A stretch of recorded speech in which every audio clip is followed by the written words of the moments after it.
All right, so in most triglycerides, fatty acids have carbon chains with 14 to 18 carbon atoms, but that can change, especially with the species of animals. Again, goats have really small fatty acids compared to other mammals that you're more typically used to seeing.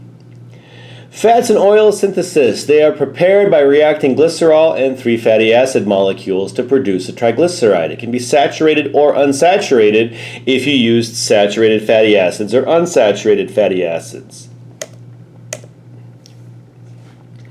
And so here we form a triglycerol or triglyceride that contains 1 oleic acid and 2 linoleic acids. And for those, you just have to go back into the tables and look up what those fatty acids were and where the double bonds are. And here we have our 2 linoleic acids, which have 2 double bonds, and our 1 oleic acid, which has 1 double bond to get our answer. Waxes. These are esters of high molar mass fatty acids and high molar mass alcohols. Again, the important thing on an ester is that this group is gigantic and that this group is gigantic. Because if they're small, that just leaves us with fruity smelling compounds like pentyl acetate or isoamyl acetate is your classic oil of banana. So to get a wax, those have to be really, really, really big hydrophobic groups. And waxes are useful as protective coatings on leaves, feathers, fruit, and fur in natures. So again, the alcohol group typically has up to 30 carbons, but it can be bigger. And this is the most hydrophobic class of lipids. Because even in the triglycerides, there's 3 oxygens, whereas here there's only 2. Write the formula. Well, there's 3 ester groups in the triacylglyceride. So if we go back here, if you see a triglyceride, you have 3 ester moieties. And in general, the esters are smaller. They're like, up to about 20 carbons in those fatty acids. Whereas in the wax, they're over 30, and you only have 1 of these, and so it ends up being the most hydrophobic class. Write the formula for a wax formed from palmitic acid and 1-hexacosanol. And here we go. Here's your carboxylic acid, the palmitic acid portion, which is 16 carbons. And now our alcohol group, which is 26 carbons long. And as with every wax, this wax is technically an ester. It just has such gigantic hydrophobic groups that it is a wax, and it has waxy properties.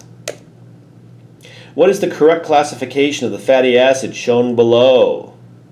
Well, for omegas, you start from the end, because omega is the last letter in the Greek alphabet. And we have 1, and notice there's 4 of these. So 1, 2, 3, 4, 5, 6. It's an omega 6. The first carbon that has a double bond is 6 from the end. This is an omega 6 fatty acid. Fats are an extremely important food source for humans. They account for up to 25 to 50% of our caloric intake. And they are a good source of metabolic energy. Most metabolic energy is derived from carbon oxidation. So when oxidized to carbon dioxide and water, fats supply about 40 kilojoules per gram, or about 9.5 food calories per gram, which is more than twice the amount you get from a gram of carbohydrates or a gram of proteins. Because fats are rich in carbon-hydrogen bonds, and that's where the energy is formed. The actual chemical energy is stored in the carbon-hydrogen bonds. Sugars, carbohydrates, and proteins have carbon-oxygen bonds, which are much less energetic.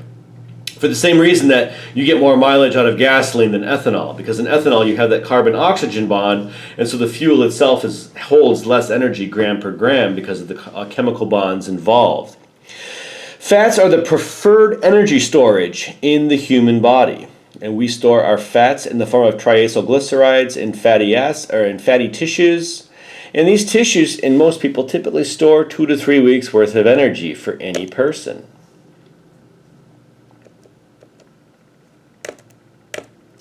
With metabolism, fats, when you eat fats, they first get broken down to acetyl-CoA.